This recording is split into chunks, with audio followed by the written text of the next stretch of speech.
சித்திரை 1 கண்டிப்பாக இதையெல்லாம் நாம் செய்யவே கூடாது அப்படின்னு முன்னோர்கள் வந்து சொல்லியிருக்காங்க. அது என்ன அப்படிங்கிறத நம்ம இந்த பதிவுல தெரிஞ்சுக்கலாம்.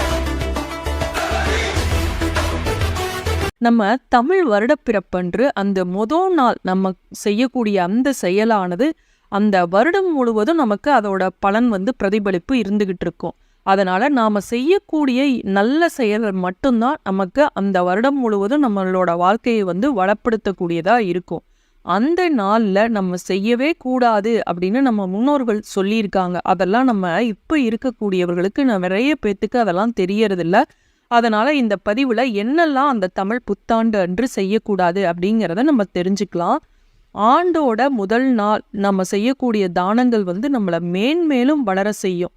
எனக்கெல்லாம் தானம் பண்ணலாம் வழி இல்லைங்க, நானே ரொம்ப கஷ்டப்பட்டுக்கிட்டு இருக்கேன் அப்படின்னு நினைக்கிறவங்க கூட சில தானங்களை ஈஸியா நம்மளால முடிஞ்சதை மற்றவர்களுக்கு செய்ய முடியும். அது என்ன அப்படிங்கிறதையும் நம்ம தெரிஞ்சுக்கலாம். நமக்காக நாம் செய்து கொள்ளும் வேண்டுதல்களை விட மற்றவர்களுக்காக நாம உதவக்கூடிய செயல்கள்ல இறைவனை காணலாம் அப்படின்னு சொல்லியிருக்காங்க. தமிழ் புத்தாண்டு அன்று என்ன செய்யலாம், நம்ம என்ன தானங்கள் செய்வதன் மூலம் நல்ல பலன் கிடைக்கும், நம்மளுடைய வாழ்க்கை வளம் பெறும், என்ன செய்யவே கூடாது அப்படின்னு முன்னோர்கள் சொல்லியிருக்காங்க அப்படிங்கிறத நம்ம தெரிந்து கொள்ளலாம். இந்த வருடம் தமிழ் வருடப்பிறப்பு, அதாவது ஏப்ரல் 14ஆம் தேதி திங்கட்கிழமை வருது.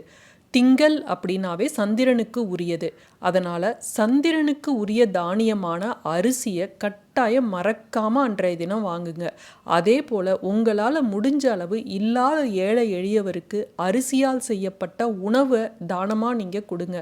அது தயிர் சாதமாக இருக்கலாம், எலுமிச்சம்பழம் சாதமாக இருக்கலாம். இது மாதிரி ஏதோ ஒரு உணவை உங்களால் முடிஞ்சதை மற்றவர்களுக்கு இல்லாதவங்களுக்கு தானம் பண்ணுங்க. சரி, காலையில் எழுந்ததுமே கனிக்காணுதல், நான் ஏற்கனவே என்னுடைய பதிவுல கூட சொல்லியிருக்கேன். அதில் வந்து நம்ம பழம் வைக்கிறப்ப முக்கணிகளையும் வச்சிங்க அப்படின்னா ரொம்ப சிறப்பு. கிடைக்கலனா இருக்கிற பழத்தை வைக்கலாம். அதில் வெத்தலைப்பாக்கு வச்சு பூ வச்சு அதில் கண்டிப்பாக நம்ம வைக்கக்கூடிய ஒரு பொருள் தங்கக்காயினோ வெள்ளிக்காயினோ இல்லை நகைகளோ ஏதோ ஒன்று வைக்கணும். நகையெல்லாம் இல்லை, தங்க காயின் கூட என்கிட்ட பொட்டு தங்கம் இல்லை அப்படின்னு நினைக்கிறவங்க சில்லறை காசுகளை வைக்கலாம். அதை வச்சு அதற்கு முன்னாடி ஒரு கண்ணாடி வைக்கணும். அந்த நகை அல்ல அந்த சில்லறை காசு இதெல்லாம் வந்து அந்த கண்ணாடியில் பிரதிபலிக்கிற மாதிரி இருக்கணும். அதோட முக்கியமாக அதில் இருக்க வேண்டிய ஒரு பொருள் தானியங்கள். நெல் வைக்கணும். நெல் இல்லை எங்கள் வீட்டில் அப்படின்னு நினைக்கிறவங்க அரிசி வைக்கலாம். இந்த மங்கள பொருட்களை நம்ம கண் விழிக்கிறப்ப அதில் பார்த்துட்டு அதற்கு பிறகு நம்ம எழுந்து போய் குளிச்சுட்டு அதற்கு பிறகு அந்த தட்டை வந்து நம்ம பூஜை அறையில் வச்சுக்கலாம்.